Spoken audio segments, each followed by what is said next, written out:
La partita IVA è il momento nel quale si va, l'apertura della partita IVA è il momento durante il quale si va in Agenzia delle Entrate e si chiede appunto l'attribuzione di un numero di partita IVA e di fatto si dichiara l'inizio di un'attività professionale. È importante quindi capire che la dichiarazione di inizio di attività va fatta proprio quando l'attività o è iniziata da poco, in realtà da non più di 30 giorni, o quando effettivamente sta iniziando, quindi l'inizio dell'attività deve essere effettivamente contestuale con la richiesta di attribuzione di un numero di partita IVA. Questo significa che la richiesta non va fatta in via preventiva,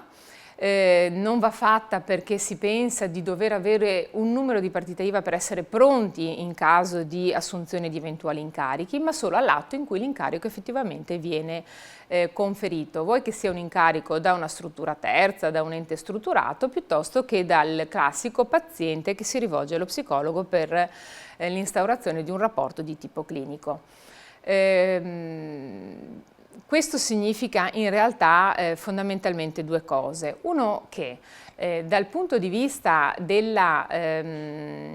momento di attribuzione, del momento in cui ci si reca all'Agenzia delle Entrate per chiedere l'attribuzione del numero di partita IVA, sarebbe sicuramente bene non farlo anzitempo e non farlo sicuramente in maniera affrettata in quest'ultima parte dell'anno.